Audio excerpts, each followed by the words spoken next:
بسم اللہ الرحمن الرحیم۔ السلام علیکم ورحمۃ اللہ وبرکاتہ۔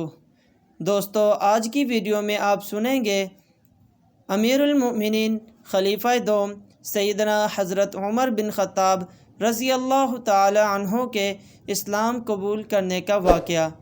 تو اگر آپ ہمارے چینل پر نئے ہیں تو چینل کو سبسکرائب کر لیں، اور اگر ویڈیو اچھی لگے تو اسے لائک اور شیئر ضرور کریں۔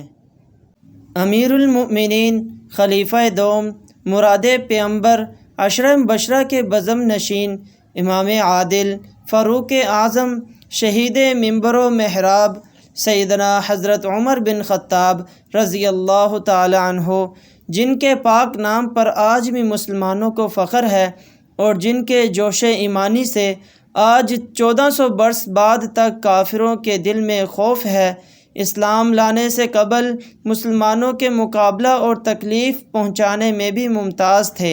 نبی اکرم صلی اللہ علیہ وسلم کے قتل کے در پہ رہتے تھے۔ ایک روز کفار نے مشورہ کی کمیٹی قائم کی کہ کوئی ہے جو حضرت محمد صلی اللہ علیہ وسلم کو نعوذ باللہ قتل کر دے۔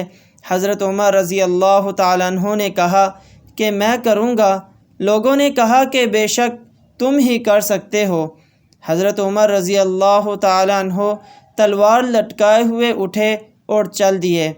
اسی حال میں جا رہے تھے کہ قبیلہ زہرہ کے ایک صاحب حضرت سعد بن ابی وقاص رضی اللہ تعالیٰ عنہ سے ملاقات ہوئی۔ انہوں نے پوچھا کہ عمر کہاں جا رہے ہو؟ کہنے لگے کہ محمد صلی اللہ علیہ وسلم کے قتل کی فکر میں ہوں، نعوذ باللہ۔ حضرت سعد رضی اللہ تعالیٰ عنہ نے کہا کہ بنو ہاشم، بنو زہرہ اور بنو عبد مناف سے کیسے مطمئن ہوگے؟ وہ تم کو بدلہ میں قتل کر دیں گے۔ اس جواب پر بگڑ گئے اور کہنے لگے کہ معلوم ہوتا ہے کہ تو بھی بے دین یعنی مسلمان ہو گیا ہے، لا پہلے تجھی کو نمٹا دوں۔ یہ کہہ کر تلوار سونت لی۔ حضرت سعد رضی اللہ تعالیٰ عنہ نے بھی یہ کہہ کر کہ ہاں میں مسلمان ہو گیا ہوں، تلوار سنبھالی۔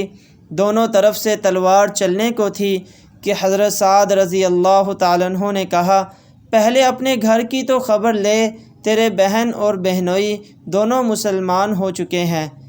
یہ سننا تھا کہ غصے سے بھر گئے اور سیدھے بہن کے گھر گئے۔ وہاں حضرت خباب رضی اللہ تعالیٰ عنہ دروازہ بند کیے ہوئے ان دونوں میاں بیوی کو قرآن شریف پڑھا رہے تھے۔ حضرت عمر رضی اللہ تعالیٰ عنہ نے دروازہ کھلوایا۔ ان کی آواز سے حضرت خباب رضی اللہ تعالیٰ عنہ تو جلدی سے اندر چھپ گئے اور وہ صحیفہ بھی باہر ہی رہ گیا جس پر آیات قرآنی لکھی ہوئی تھیں۔ بہن نے دروازہ کھولا۔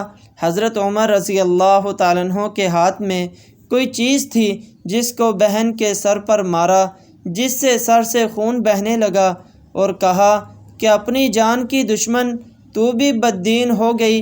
اس کے بعد گھر میں آئے اور پوچھا کہ کیا کر رہے تھے اور یہ آواز کس کی تھی؟ بہنوئی نے کہا کہ بات چیت کر رہے تھے۔ کہنے لگے کیا تم نے اپنے دین کو چھوڑ کر دوسرا دین اختیار کر لیا ہے؟ بہنوئی نے کہا کہ اگر دوسرا دین حق ہو تو پھر؟ یہ سننا تھا کہ ان کی داڑھی پکڑ کر کھینچی اور بے تحاشا ٹوٹ پڑے اور زمین پر گرا کر خوب مارا۔ بہن نے چھڑانے کی کوشش کی تو ان کے منہ پر ایک تمانچہ اس زور سے مارا کہ خون نکل آیا۔ وہ بھی آخر عمر کی بہن تھیں۔ کہنے لگیں کہ عمر، ہم کو اس وجہ سے مارا جاتا ہے کہ ہم مسلمان ہو گئے۔ بے شک ہم مسلمان ہو گئے ہیں، جو تجھ سے ہو سکے تو کر لے۔ اس کے بعد حضرت عمر رضی اللہ تعالی عنہ کی نگاہ اس صحیفہ پر پڑی جو جلدی میں باہر رہ گیا تھا، اور غصہ کا جوش بھی اس مار پیٹ سے کم ہو گیا تھا، اور بہن کے اس طرح خون میں بھر جانے سے شرم سی بھی آ رہی تھی۔ کہنے لگے کہ اچھا مجھے دکھلاؤ یہ کیا ہے؟ بہن نے کہا کہ تو ناپاک ہے اور اس کو ناپاک ہاتھ نہیں لگا سکتے۔ ہر چند اصرار کیا مگر وہ بے وضو اور بے غسل دینے کو تیار نہ ہوئیں۔ حضرت عمر رضی اللہ تعالیٰ عنہ نے غسل کیا اور اس کو لے کر پڑھا۔ اس میں سورہ طٰہٰ لکھی ہوئی تھی۔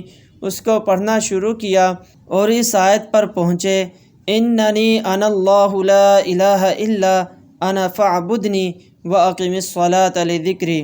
ترجمہ: بے شک میں ہی اللہ ہوں اور کوئی دوسرا میرے سوا معبود نہیں، اس لیے تم میری ہی عبادت کرو اور میری ہی یاد میں نماز پڑھو۔ یہاں تک پڑھا تھا کہ حالت ہی بدل گئی، جسم پانی پانی ہونے لگا اور حضور اکرم صلی اللہ علیہ وسلم کے دربار میں حاضری کی خواہش کی اور کہنے لگے کہ اچھا مجھے بھی محمد صلی اللہ علیہ وسلم کی خدمت میں لے چلو۔ یہ الفاظ سن کر حضرت خباب رضی اللہ تعالی عنہ اندر سے نکلے اور کہا، اے عمر، تجھے خوشخبری دیتا ہوں کہ کل شب پنجشنبہ میں حضور اقدس صلی اللہ علیہ وسلم نے دعا مانگی تھی کہ یا اللہ، عمر اور ابو جہل میں جو تجھے زیادہ محبوب ہو، جو تجھے زیادہ پسند ہو، اس سے اسلام کو قوت عطا فرما۔ معلوم ہوتا ہے کہ حضور صلی اللہ علیہ وسلم کی دعا تمہارے حق میں قبول ہو گئی۔ اس کے بعد حضرت عمر رضی اللہ تعالیٰ عنہ حضور صلی اللہ علیہ وسلم کی خدمت میں حاضر ہوئے۔ حضور اکرم صلی اللہ علیہ وسلم اس وقت کوہ صفا کے مکان میں تشریف فرما تھے۔ بہن بہنوئی حضرت عمر رضی اللہ تعالیٰ عنہ کو لے کر دربار رسالت میں حاضر ہوئے۔ وہاں حضرت امیر حمزہ، حضرت طلحہ اور دوسرے صحابہ کرام رضی اللہ تعالی عنہم اجمعین موجود تھے۔ حضرت حمزہ رضی اللہ تعالیٰ عنہ نے فرمایا، اگر تو عمر اچھے ارادے سے آئے ہیں تو ٹھیک ہے، ورنہ آج بچ کر نہیں جا سکتے۔ سرکار دو عالم صلی اللہ علیہ وسلم نے فرمایا، عمر کو اندر آنے دو۔ دروازہ کھول دیا گیا اور دو آدمیوں نے ان کو بازوؤں سے پکڑ کر آپ صلی اللہ علیہ وسلم کے سامنے پیش کیا۔ آپ صلی اللہ علیہ وسلم نے ان سے فرمایا کہ چھوڑ دو، اور حضرت عمر رضی اللہ تعالیٰ عنہ کا کرتا پکڑ کر اپنی طرف کھینچا اور فرمایا، اے خطاب کے بیٹے، اسلام لا، اور یہ دعا فرمائی، اے اللہ، یہ عمر بن خطاب حاضر ہے، اے اللہ اس سے اپنے دین کو عزت دے۔ اور حضرت عمر رضی اللہ تعالیٰ عنہ سے مخاطب ہو کر فرمایا، اے عمر، کیا تو اس وقت تک باز نہ آئے گا جب تک اللہ تعالیٰ تجھ پر کوئی رسوا کن عذاب نازل نہ فرمائے؟ حضرت عمر رضی اللہ تعالیٰ عنہ نے عرض کیا، یا رسول اللہ، اسی لیے حاضر ہوا ہوں کہ ایمان لاؤں اللہ پر اور اس کے رسول پر اور جو کچھ اللہ کے پاس سے نازل ہوا ہے۔ اشہد ان لا الہ الا اللہ وانک رسول اللہ۔ رسول اللہ صلی اللہ علیہ وسلم نے فرتہ مسرت سے بآواز بلند تکبیر کہی، جس سے سب نے پہچان لیا کہ حضرت عمر رضی اللہ تعالی عنہ مسلمان ہو گئے ہیں۔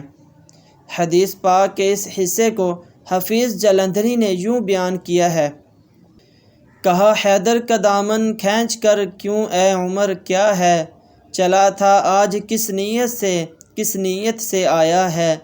عمر کے جسم پہ ایک کپ کپی سی ہو گئی طاری، وہیں سر جھک گیا آنکھوں سے آنسو ہو گئے جاری۔ ادب سے عرض کی حاضر ہوا ہوں سر جھکانے کو، خدا پر اور رسول پاک پر ایمان لانے کو۔ یہ کہنا تھا کہ ہر جانب صدائے مرحبا گونجی، فضا میں نعرہ اللہ اکبر کی صدا گونجی۔ ان کا مسلمان ہونا تھا کہ کفار کے حوصلے پست ہونا شروع ہو گئے، مگر پھر بھی یہ نہایت مختصر جماعت تھی اور وہ سارا مکہ بلکہ سارا عرب، اس لیے اور بھی زیادہ جوش پیدا ہوا اور جلسے کر کے مشورہ کر کے ان حضرات کو ناپید کرنے کی کوشش ہوتی تھی اور طرح طرح کی تدبیریں کی جاتی تھیں۔ تاہم اتنا ضرور ہوا کہ مسلمان مسجد الحرام میں نماز پڑھنے لگے۔ حضرت عبداللہ بن مسعود رضی اللہ تعالیٰ عنہ فرماتے ہیں کہ حضرت عمر رضی اللہ تعالیٰ عنہ کا اسلام لانا مسلمانوں کی فتح تھی اور ان کی ہجرت مسلمانوں کی مدد تھی اور ان کی خلافت رحمت تھی، رضی اللہ تعالی عنہم ورضوا عنہ۔